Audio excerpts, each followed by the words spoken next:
Page number 223 निकालो, किताब खोलो। ये बिल्डिंग है, सुनिए, एक क्या है, बिल्डिंग है। एक जो ये बिल्डिंग है, इसके ठीक सामने 8 मीटर ऊंचा एक भवन है। 8 मीटर ऊंचा का है, एक घर है। तो ये ए, यहाँ पर ए, ये बी, ये सी, ये डी। सुनिए, तो 8 मीटर ऊंचा एक भवन है, ठीक। अब कह रहा है कि भवन के शिखर से, यानी उससे सिर से, भवन के सिर से, और इसका आधार है, इसके ऊपर से देखा था नीचे, सिर से देखने पर जो कोण बन रहा है, भवन के सिर से देखने पर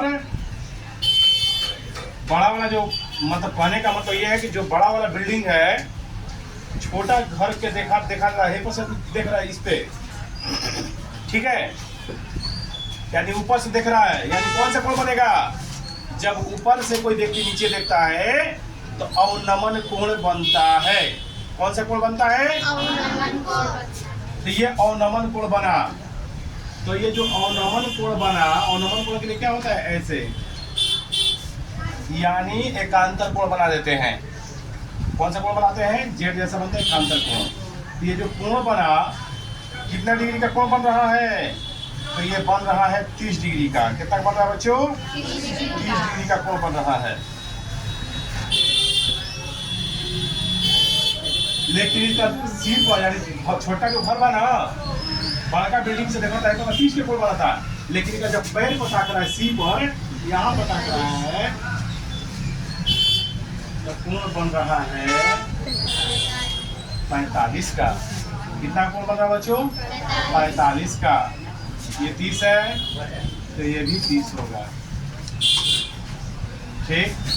ये 45 है, तो एकांतर कोण से भी हो जाएगा 45 डिग्री पूरा, ठीक। अब जब ये 8 है, अब फिर कह रहा है सवाल में कि बहुमंजिली भवन की ऊंचाई और दोनों भवन के बीच की दूरी ज्ञात करें, यानी ये पूरा दूरी ज्ञात करना है h, और ये दूरी ज्ञात करना है x।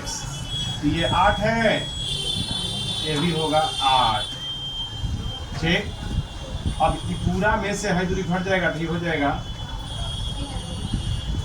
h - 8, बच जाएगा h - 8। अब देखिएगा,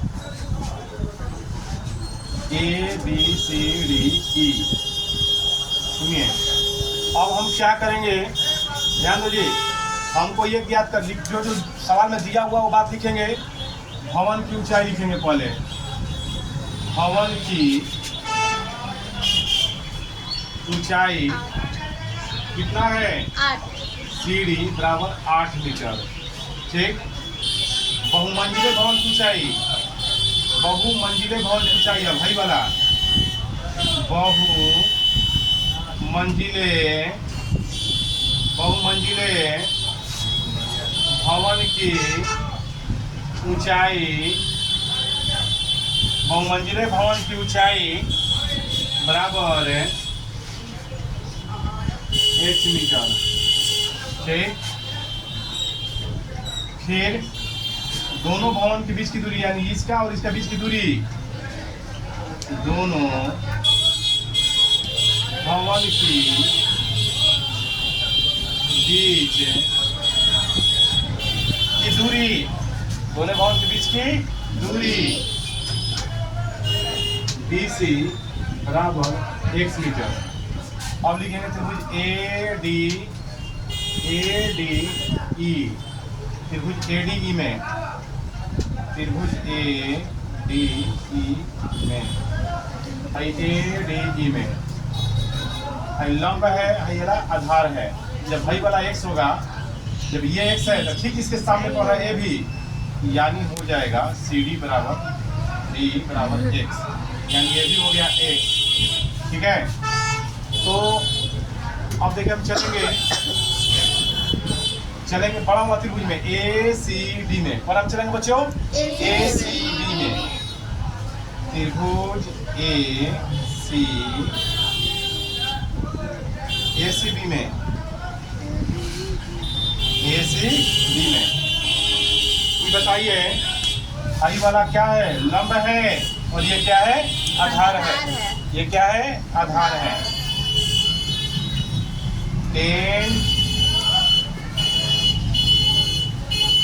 45 डिग्री बराबर है लंब, है वाला आधार। लंब और आधार, लंब बटा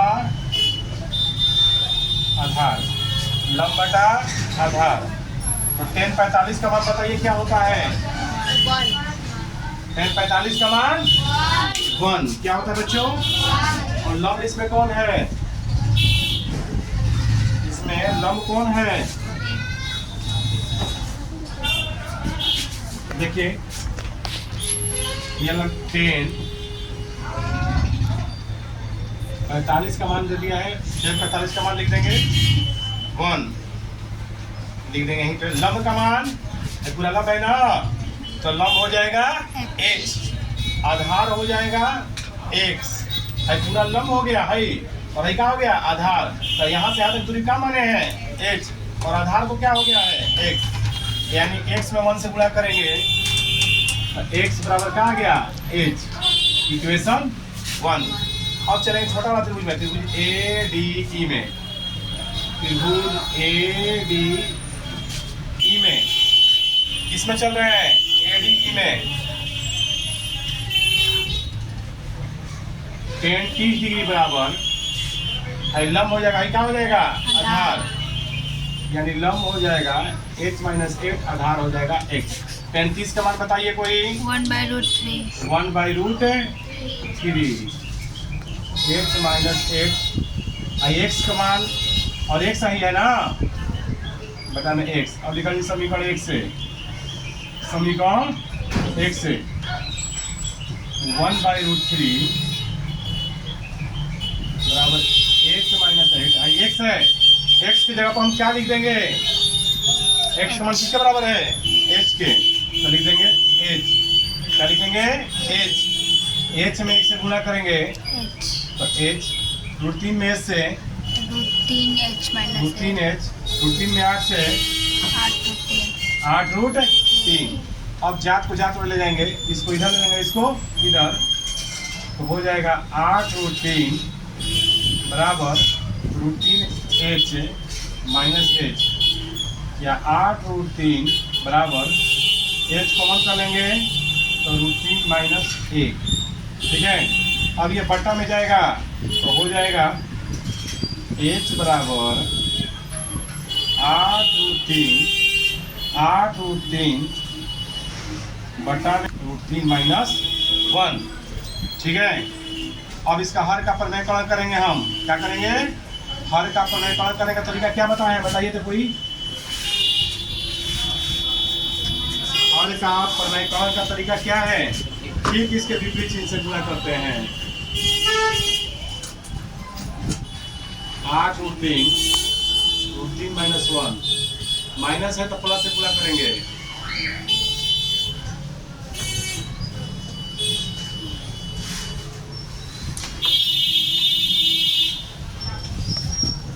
तो देखिए क्या हो जाएगा, 8√3 x गुणा करेंगे, 8√3 x है 8√3 का स्क्वायर, 8√3 में 1 से करेंगे 8√3।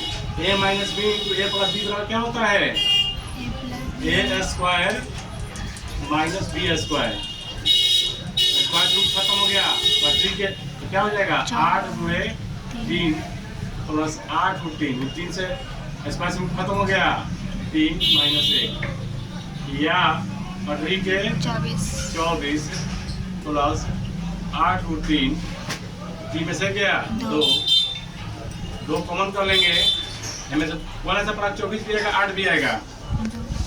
8 का ही है, 2 से कॉमन कर लेंगे, तो 2 से जब कॉमन कर लीजिएगा में 2, तो जब सुनिए 2 कॉमन कर, क्योंकि नीचे में 2 है तो 2 कॉमन करिएगा तो क्या बच जाएगा? 2 × 24 कवर में आएगा 12, 8 कवर में आएगा 4, बटा में 2 कट जाएगा, बच जाएगा h 12 + 4√, 12 + 4√3, अब चाहे तो आप इसका मान भी रख सकते हैं।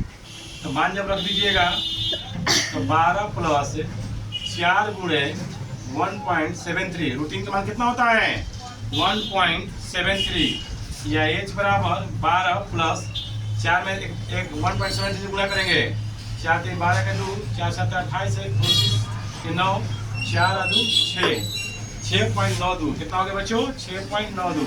अब जोड़ देंगे हम 12 6 कितना हो जाएगा 18.92 रांची मीटर, यानी h का जो मान है वही किसका मान है x का भी है। ठीक है, तो समीकरण 1 से लिख देंगे, समीकरण 1 से x बराबर क्या हो जाएगा h का मान कितना है 18.92 मीटर। इसका कहने का मतलब ये है कि जितना ऊंचाई होगा उतना ही भवन की दूरी भी है। ठीक है, h का मान कितना आ गया, h का मान कितना आ गया, h का मान आ गया 18.92 मीटर और x का मान आ गया कितना 18.92 मीटर। इसका भी x का भी मान आ गया, यानी जितना ऊंचाई है उतना ही दूरी है। फिर से बच्चे एक बार और समझा दे रहे हैं, ध्यान दीजिएगा।